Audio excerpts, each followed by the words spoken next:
Oi, pessoal! O vídeo de hoje eu quero falar sobre qual dieta que eu acredito, né? Então, eu vira e mexe recebo, né, no consultório alguns pacientes que já fizeram a dieta da sopa, dieta low carb, dieta cetogênica, dieta dos gladiadores. Já ouvi falar até na dieta do ovo, que o paciente só come ovo, não pode ser nenhum outro alimento. Já escutei na dieta da fruta. Por um lado, fruta é ruim por algumas pessoas, né? Dizem que induzem frutose. Outros já fazem a dieta só à base de frutas e X frutas, para que não tenha, enfim,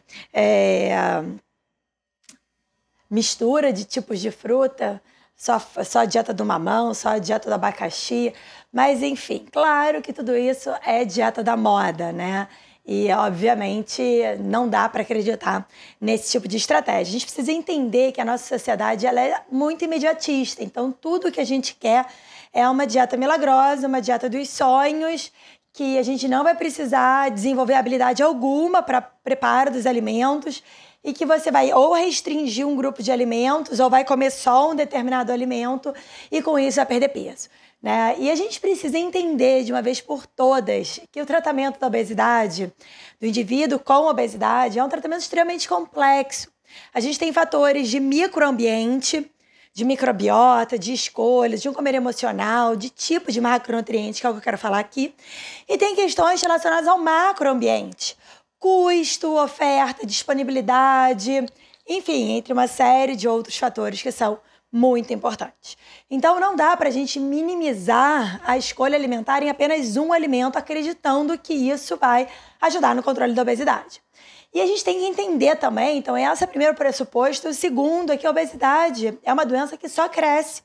Né? A gente chega aqui no Brasil com quase 20% da população com um IMC aumentado, acima de 30%, né? Com quase 60% com sobrepeso, com o IMC acima de 25%.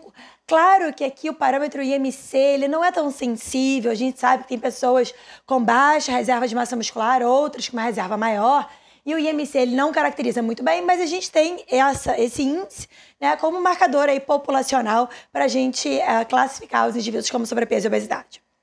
Bem, qual dieta que eu acredito? Né? Então, eu acredito, vocês já sabem, que vocês devem, né, me acompanhar aqui nos diferentes canais de comunicação.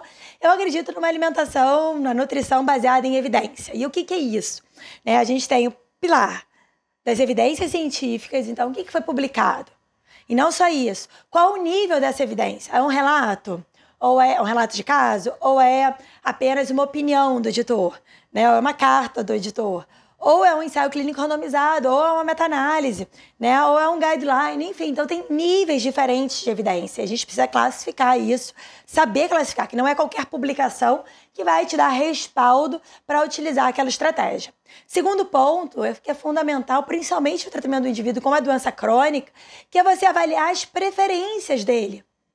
Dentro da medicina baseada em evidência, é fundamental que a gente entenda que existe a evidência, mas que precisa existir também uma adesão do paciente à terapia proposta.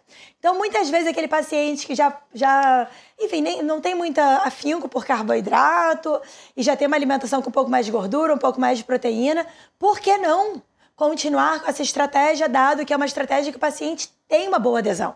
Né? Então, que é o segundo pilar, a gente respeitar a preferência. De nada adianta a gente prescrever se o paciente não fizer. Se o indivíduo que está sentado na nossa frente não fizer. E o terceiro ponto, que é a experiência clínica. Né? Qual é a chance daquele paciente que gosta, vamos supor, muito de pizza, macarrão e tem, né, come mais carboidrato nas escolhas dele, você fazer uma dieta cetogênica?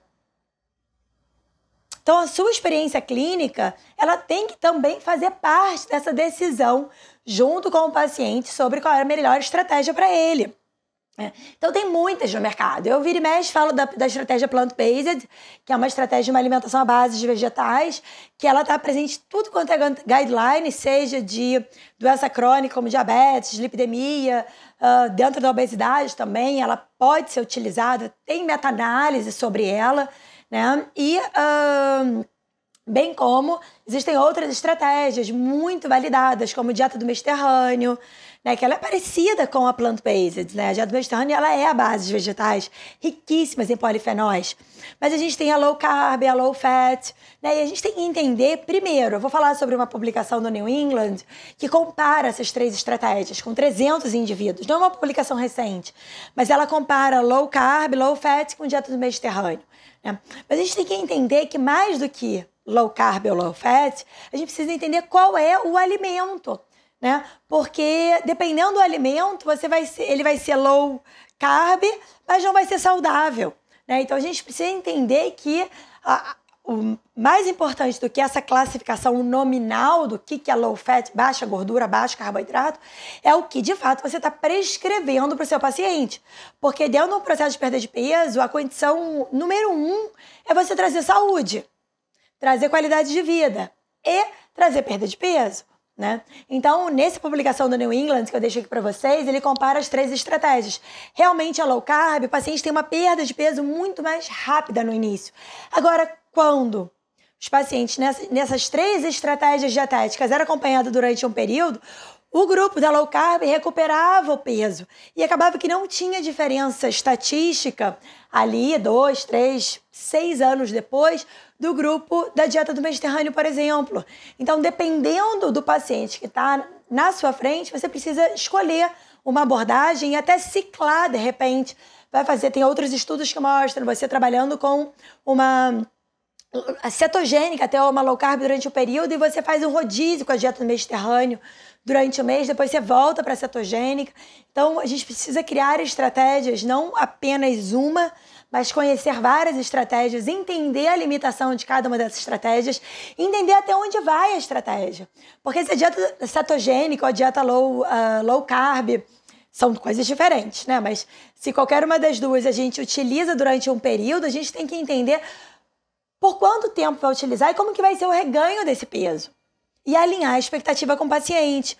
Então, não só, né, essa questão do tratamento do paciente com doença crônica é complicado, a gente precisa incutir ali nele, plantar a sementinha de que é um tratamento de longo prazo, não é um tratamento de uma consulta, né? E entender que a gente precisa, como profissional de saúde, e o próprio indivíduo que está buscando acompanhamento, fica longe de qualquer fórmula mágica, de qualquer desafio, de qualquer profissional que prometa um emagrecimento. Porque certamente tem charlatanismo aí. E essas fórmulas, elas não funcionam. A maior parte dos fitoterápicos, se você pega, por exemplo, a diretriz de obesidade brasileira, tem um capítulo de suplementos e fitoterápicos no paciente obeso, e eles não colocam nenhum com grau alto de relevância ou com grau alto de evidência. Então, a base não é assim. A gente precisa se afastar dessas fórmulas milagrosas ou de pessoas profissionais que prometem uma grande interpretação dos exames, por exemplo, que é uma outra questão importante no tratamento do obesidade, a dieta personalizada. Dieta personalizada ou individualizada é aquela que é feita não com base na sua genética, até porque são muitos genes. Aquilo ali é um pedacinho só de toda a história do excesso de peso do indivíduo. Então, a gente precisa entender que uma dieta personalizada ela envolve comportamento, preferências, né, hábitos, rotina, sono, ritmo circadiano, como a gente falou na semana passada. Enfim, tem muitos fatores, tanto do microambiente quanto do macroambiente. Então, gente, se ficou qualquer dúvida ou sugestão de outros assuntos relacionados à obesidade, deixa aqui embaixo, que eu vou ter o maior prazer de trazer mais informações para a gente poder tratar o indivíduo com excesso de peso, ou com obesidade, ou com doenças crônicas, com o maior respeito, o respeito que ele merece, até para você não criar essa sanfona. Perde e ganha peso. Então é isso, até a próxima semana com mais um vídeo sobre alimentação, nutrição e saúde. Até!